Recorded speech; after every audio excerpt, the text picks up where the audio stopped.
All right, happy Tuesday, everybody. We've got a 13 game slate. Let's get into the recap from yesterday. But before we do that, make sure that you subscribe to the channel. It's free. Give the video a thumbs up. Comment down below what's your favorite game today. Favorite color? I don't know. Anything.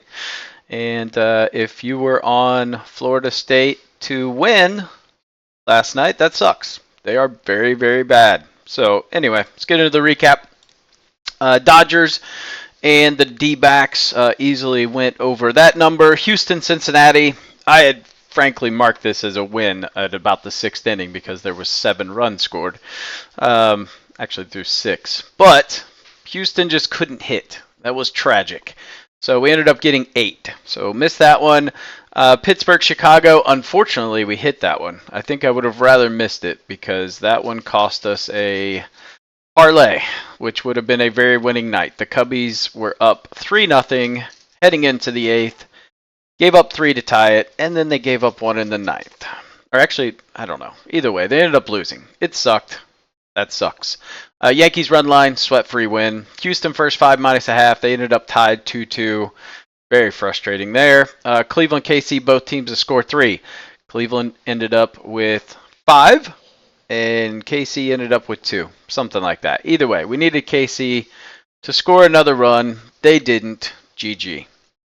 And our parlay, so we lost out with the Astros, so that sucks. Astros cost us that one, and the Cubs cost us the other one. So GG there. 7-4 overall on the games that we picked. Had a really nice win in the A's game. Nice little comeback from them. The Cards Brewers game looked a lot worse than what it was. The Brewers actually only out-hit them by 1. Cardinals just couldn't throw strikes. It was unreal. They had so many walks, and every time they would walk people, Brewers would hit a home run. So it looked way worse than what it actually was. Prop leans, we went 5-3. Gilbert ended up getting 9 Ks, which is pretty crazy. Aguilar only pitched like 3 innings, so had we known that, definitely wouldn't have taken that prop. And then Steer did not get us that RBI, but Judge did, so nice haul there. Nerfies went 1-3. That kind of sucked. We were actually on a really nice run on the Nerfies. Then we hit our college football pick under 50, so that was pretty sweat-free there. All right, so down 1.35 units, poo-poo pichu, starting September off on a real nice note there. So we'll get it back today. Hot and cold, we'll review that. A couple on this list. So Brennan, Kwan, and Ramirez for the Guardians are pretty hot against Singer. We got a couple of guys hitting well off of Freeland. Now this Pittsburgh-Chicago game, so I've seen Justin Steele and I've seen Hendricks. I'm going to go Hendricks for this prediction, but it does change if it's Steele, so we will talk about that. But a couple guys hitting well off Andrew Haney. In terms of our cold matchups, a couple guys on the Phillies hitting bad against Bassett. A couple players on the Braves hitting bad against Kyle Freeland. Same thing with Singer. Nothing too crazy here. Hot pitcher matchups, Bybee versus KC. Current lineup's only hitting 186 off of him, so 13 for 70. And then in that same game, Brady Singer, 369 average to this Guardians lineup. So I think you know where we're going with that. All right, bullpens. There's really only one team where I'm a little concerned about the bullpen, and that's the Twins. If we just kind of look at what they've been doing, so their closer, Duran has gone 3 of the past 4 days, so I don't think he would be available to pitch today. At least I would hope not. So they've got a couple of guys that have gone back-to-back days. So Griffin Jacks, Cole Sands, all those guys have gone. So a little concerning there with that bullpen. All right, our standings review as we're coming up on, 23 games. So we're about to cross into the teens here for games left in the season. Yankees and the Orioles still in a very tightly contested race. Obviously, we know the Orioles are playing the White Sox. Should be 3 free wins, but we never know. And then the Yankees obviously playing the Rangers. So I would expect them to both win their series for sure. And then the Red Sox, 4.5 games back after that loss last night. I don't love the matchup today. I think if they lose today, it's a real close to just writing them off. They'd have to go on a hell of a run. And then the AL Central, that is the tightly contested race. So the Guardians are in first, but obviously playing the Royals, who are 4.5 back. They've lost 6 in a row. They're just absolutely crumbling down the stretch, but they are still in that wild card spot. Tigers are still hanging in there at 5 back of the wild card, but I would say hopes are dwindling here. In the AL West, Astros have a pretty commanding lead over the Mariners, so they're ahead by 6 games. Mariners are just kind of trying to fight for a wild card spot here. Let's see, in the NL East, got the Braves, big series opening up here against the Rockies, so they really need to win these as wild card's not a massive lead here, so they're really kind of fighting with the Mets for that final wild card spot, really. So big game for the Mets, big game for the Braves. If we look in the Central, we already talked about it. Brewers are winning the Central. There's no ifs, ands, or buts about that. Cubbies 3.5 back, big loss last night. That hurt. And then the Cards are 5.5 back, so they've got to go on a run. If we look at the Padres and D-backs, they're kind of, I'd say the Padres are fairly comfortably in the wild card right now. Still technically not out of the West, but they've got to go on quite a run, which I don't think is going to happen. All right, let's get into our first of 13 games here. So, White Sox, Orioles, I mean, not a ton to talk about. We saw the Orioles just absolutely blast them last night. Nick Nastrini going for the White Sox, Cade Povich for the Orioles. If we look at Nastrini, his last start was pretty good against Texas, 6 innings, 3 hits, 1 earned run, so pitched quite well. Povich, not good away, 12.56 away ERA. His last start versus the Dodgers did not go well. Went 3.1 innings, 10 hits, 5 earned, and then his start before that versus the Astros, he gave up 5 earned runs. So in total, this guy's given up 26 earned runs over his last 6 starts. So I am concerned. Like, would I pay minus 325 with a guy that's pitching like this? Hell no. Do I think they lose? No.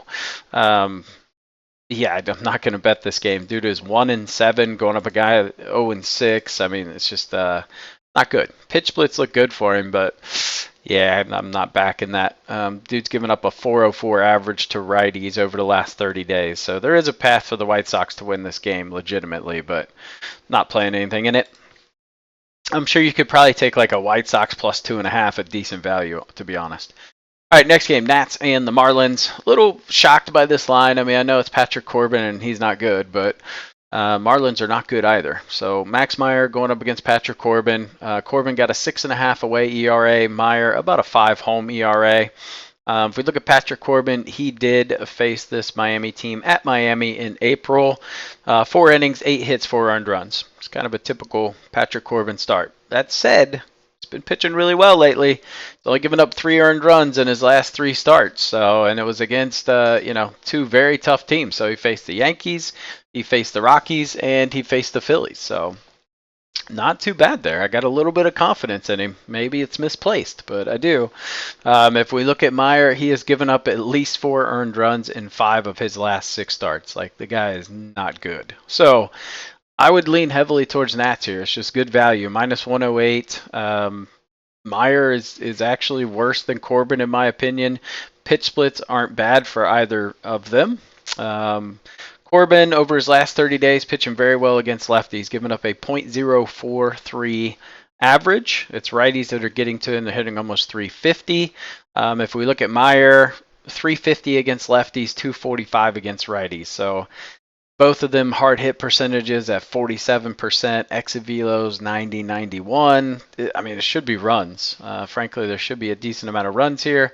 Surprised that this run line isn't, the over-under isn't higher. All right, next game, Twins, Rays. Saw the Twins get it done yesterday. Clutch 3-run home run in, I believe, the 2nd inning. There wasn't a ton of offense after that, to be honest. David Festa, Jeffrey Springs. So if we look at Springs, 2.63 home ERA. Festa about a 4 away ERA. Springs has given up 11 earned runs in his 6 starts. So not too bad. He seems to get stronger and stronger every start. If we look at Festa, he's been pitching very well. 8 earned runs over his last 5 starts. 5 earned runs in his last 2 starts, though. So his last 2 have not been trending in the right direction. We did talk about the Twins bullpen, a little sketchy, not going to have their closer. I haven't really loved what I've seen from the bullpen. We've seen their ERA really kind of shoot up over the past 30 days. Rays have been very solid out of the bullpen. 2.61, second in baseball. They've pitched pretty well.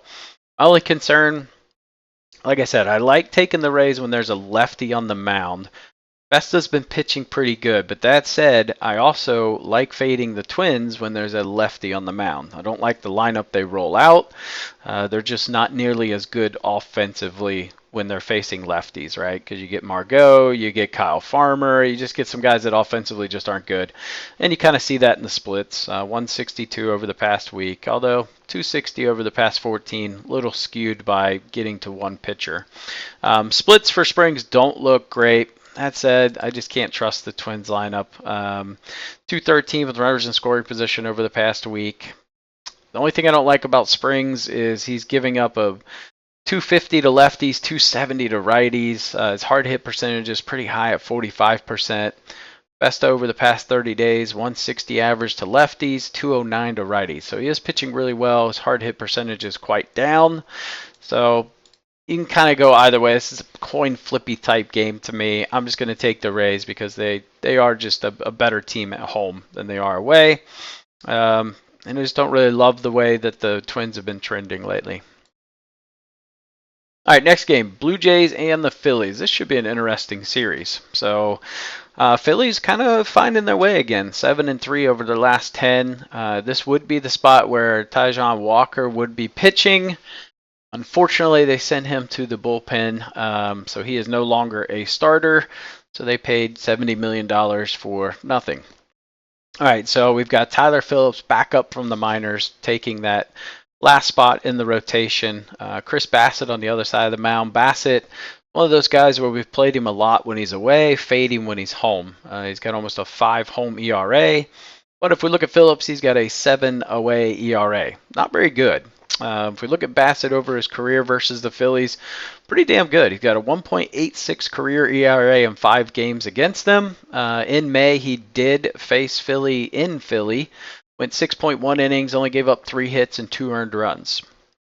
So if we look at Bassett over his last 3 home starts, he's faced the Angels, the Athletics, and the Orioles, and he's given up 13 earned runs. It's kind of his MO. He gives up runs at home. But if we look at Phillips, he's given up 17 earned runs in his last 3 starts. Now, his last start was August 14th. Could he have gone down to the minors and tweaked some things mechanically? Sure. Do I trust him? No. I love the over in this spot. This is definitely my favorite over of the day. Phillies are going to get their pound of flesh off Bassett. I just don't think he shuts them down. But I think the Blue Jays are 100% going to get to Phillips. So I'll take the Blue Jays at minus 115. I can't trust Phillips. I don't trust the Phillies bullpen. We're not quite there yet. Blue Jays bullpen has been trending in the right direction. We faded them for several weeks, but they're getting noticeably better in the pen. And I just think that guys like Vlad and Springer and those folks are going to have a nice little day off of Phillips today. So, like I said, first preference is the over. Then I would go Blue Jays. All right, next game, Red Sox-Mets. Saw the Metis clutch up a win last night. That was nice. Peterson, Crawford. Peterson's 8-1. Everything says this guy is supposed to have regression. Expected ERA of 5.12, but it has not happened. He has given up 2 or less earned runs in 13 of his last 14 starts. He has been super solid. There's only one game he didn't. He gave up 4. If we look at the Red Sox, they are struggling right now against left-handed pitchers. They've only gotten 5 earned runs against the last 4 left-handed starters. That said, they faced some pretty decent left-handed starters. But we're just not seeing them hit. If we look at Peterson, he's only given up 5 earned runs in his last 4 starts, and it was a hell of a stretch there. So he faced the D-backs, the Padres, and the Orioles in his last 3 and kind of shut them all down. So pretty impressive there. If we look at Cutter Crawford, he's got a 4.19 away ERA. He's given up 11 earned runs over his last 4 starts, which is actually noticeably improved from some previous numbers he had. But if we just isolate his last 3 away starts, he's given up 14 earned runs. So I just can't trust Cutter Crawford in the situation. We've seen the Red Sox offense just really sputter, and we haven't really seen good teams get to Peterson. So to me, we're getting amazing value to take the Mets at home at minus 125. I just absolutely love this value. I do think there's runs scored. We got a very slight wind blowing in, but if we look at Cutter Crawford, 67% of his outs come via the fly ball, so I can see some long balls today for sure here in Citi Field. And I don't trust the Red Sox bullpen. They've been systemically bad for months and months. Still got almost a 6 ERA. Yeah, coming down the stretch, I just couldn't trust them to close it out. One thing I will say about Crawford is he's pitching very well over the last 30 days against lefties, giving up a 120 average, 283 to righties. Peterson 167 to lefties, 233 to righties. Peterson does give up a lot more hard contact. So if we're talking about home run potential, I guess we could look at Peterson, but his home runs per 9 are very, very low at .78, as opposed to Cutter Crawford, who's giving up 1.63 home runs per 9. So everything here points to the Mets. All right, Braves, Rockies. I mean, Braves are minus 410. Holy crap. Obviously, Chris Sale on the mound. Kyle Freeland on the other side. I actually like Freeland. I think he's fairly decent. The numbers don't show it, but just the games I've seen him, I've actually liked the way he's looked. But that said, he's rocking a 7.3 away ERA. Sale just a shade under 3 at home.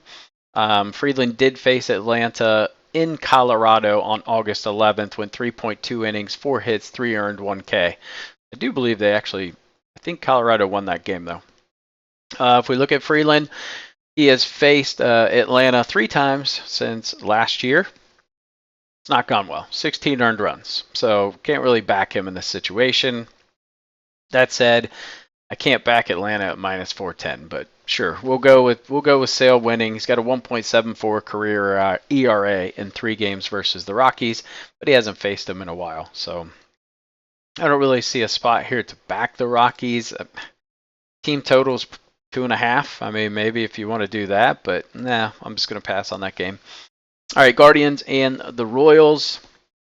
Royals 3-7 over the last 10, lost 6 in a row. They're in dire straits right here. They have got to get it together. Tanner Bybee on the hill going up against Brady Singer. We kind of already talked about this.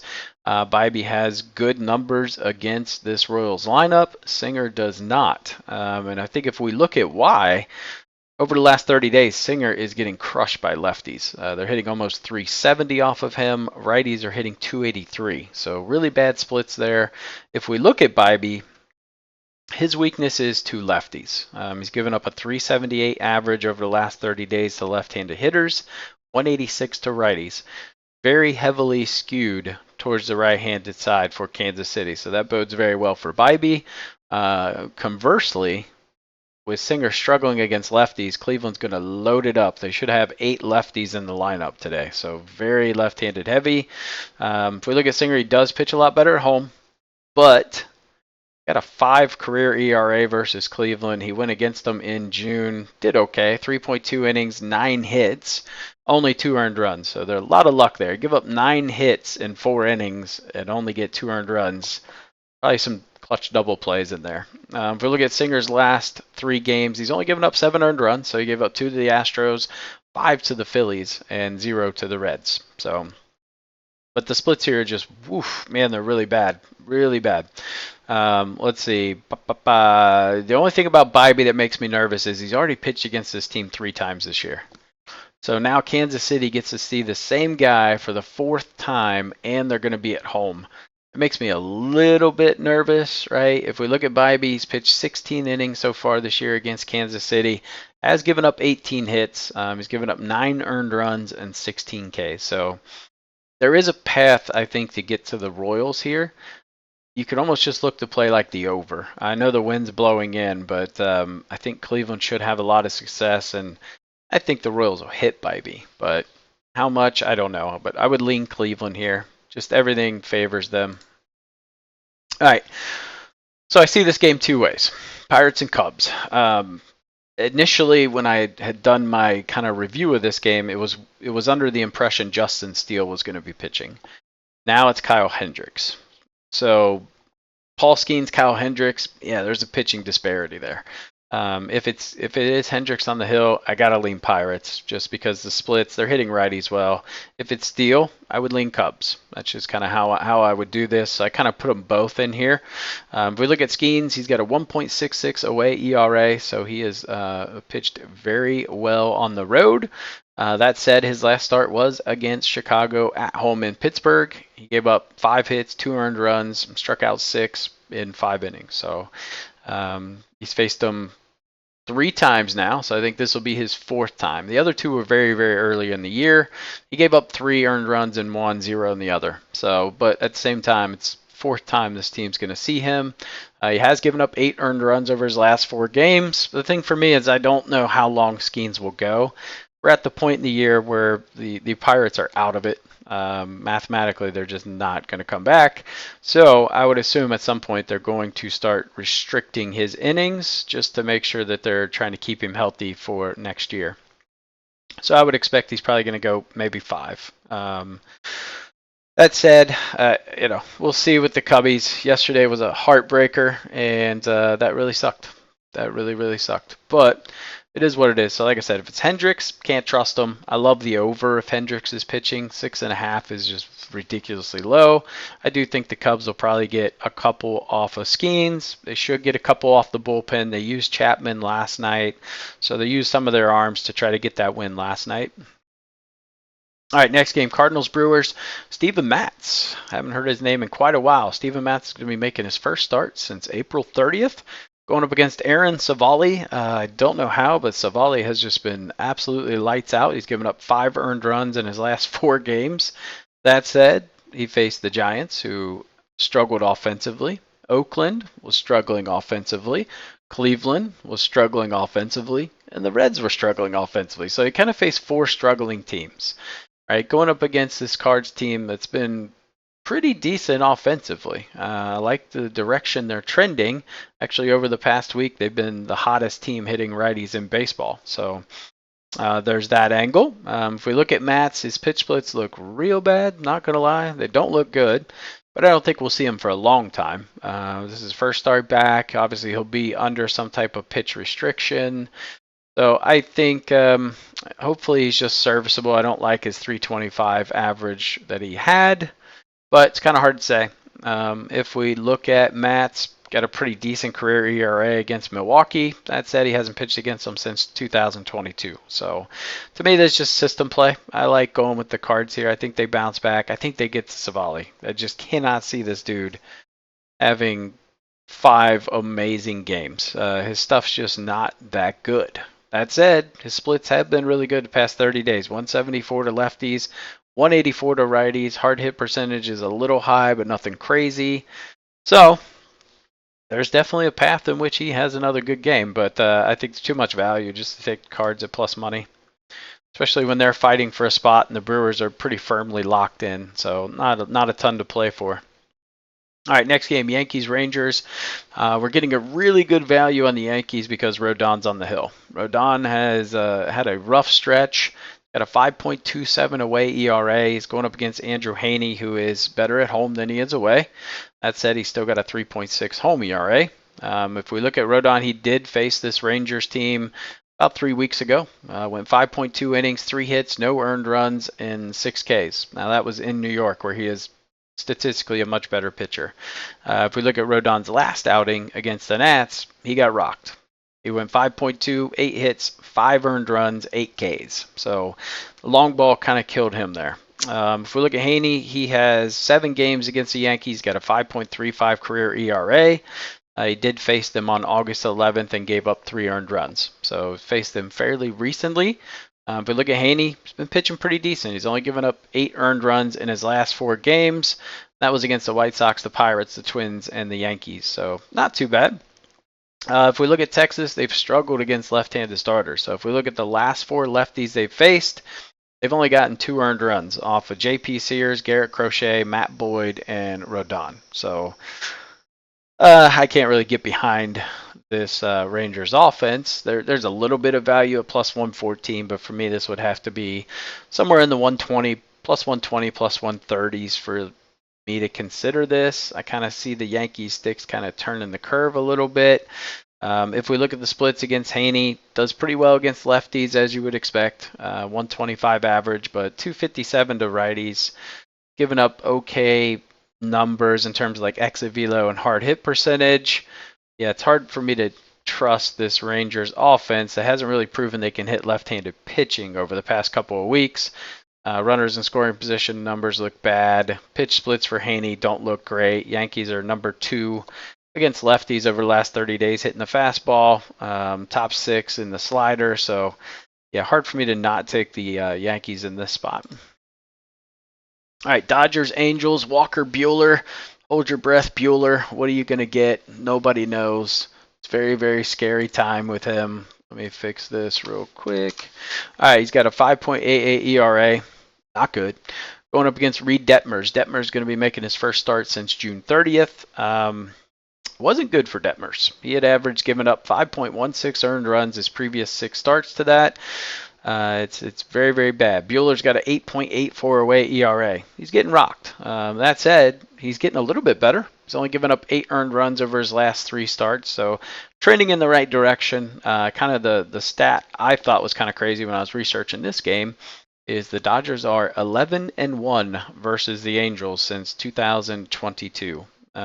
Pretty crazy. So I think statistically we're going to go ahead and go with the Dodgers here. I hate paying minus 180, but I do think there's value. I think Detmers hasn't been good. I don't think he's just going to come out and all of a sudden be good. For Buehler, his struggles are against lefties. Over the last 30 days, giving up a 324 average, 263 to righties, but hard hit percentage isn't super high. It's actually below the league average. Exit velo is basically league average. So I will trust that the Dodgers bats will be able to overcome any deficit that Buehler may get them in.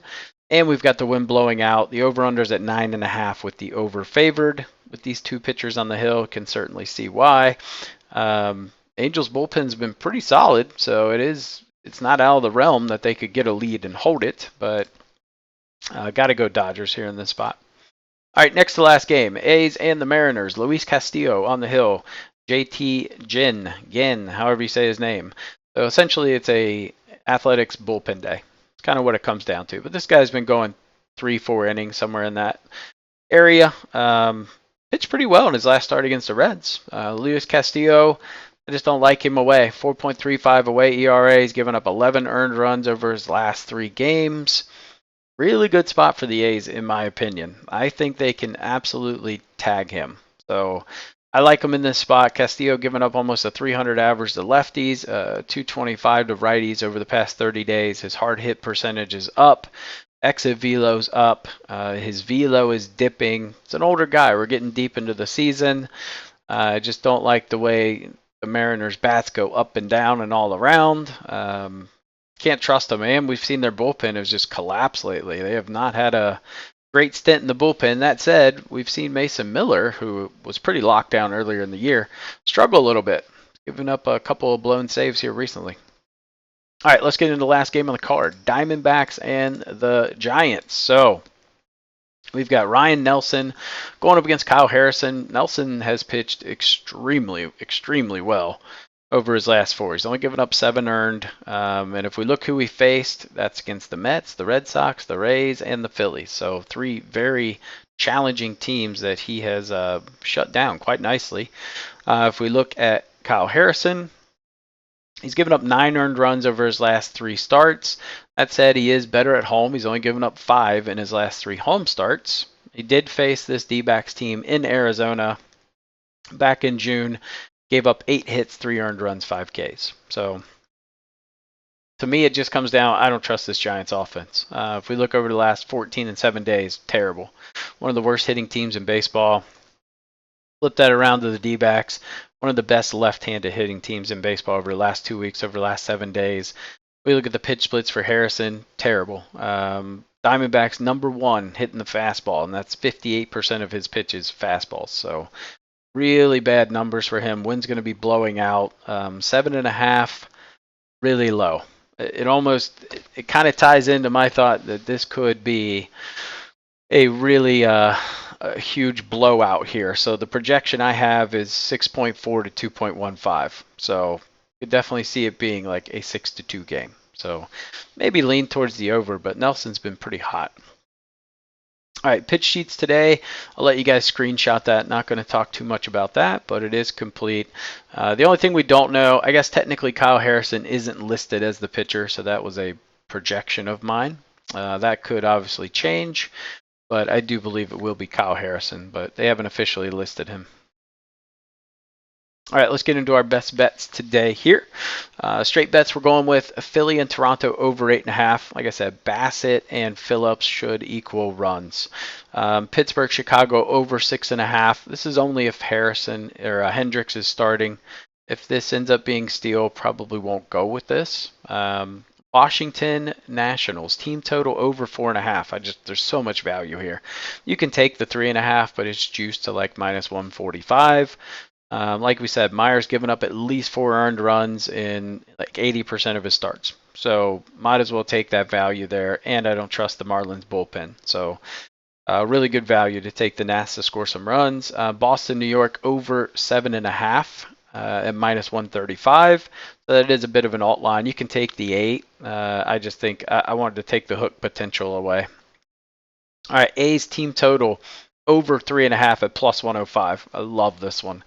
I just can't see Castillo just completely shutting this offense down. So good value there at +105. And then the Seattle Oakland over 7.5 at -130. So just good value bets there.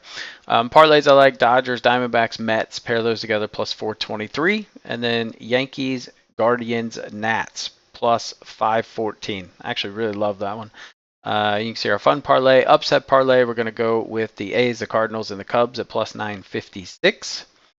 Prop leans I like Castillo under 6.5 Ks at plus money. That's tough. I mean, we saw Gilbert just hit 9 Ks the other day against them, so the A's have been K'ing. That said, Castillo's stuff just isn't necessarily comparable to Gilbert's, in my opinion. 6.5 is a pretty decent amount for him, and I can see the A's hitting him hard and early and getting him out. Skeens under 6.5 Ks at +100. This is just a value play that I don't necessarily think he goes more than 5 innings, right? At some point they are going to pitch restrict him. So could be this outing. So really just kind of taking a flyer that happens. If not, if he does go 7 innings, this bet's screwed. Crawford over 4.5 hits at -101. 4.5 is just really low. We looked at the pitch splits. It kind of all favors the Mets, so I like that there. Lindor over 1.5 hits, runs, and RBIs. We were on this yesterday, cashed super easily. Vlad Guerrero over 1.5 hits and RBIs. It's just it should be easy money against Phillips. And then we're going to go Max Meyer over 2.5 earned runs. Like I said, this guy gives up 4 like it's his job, because it is. And that's at plus money. And then the only nerfy I like today would be the Twins and the Rays. So those are the best bets for today. Appreciate you guys tuning in. Make sure you like the video, subscribe to the channel, and we got NFL football in 2 days. Oh, baby. So we'll be coming out with a video for that tomorrow, and I will catch you guys in the next video.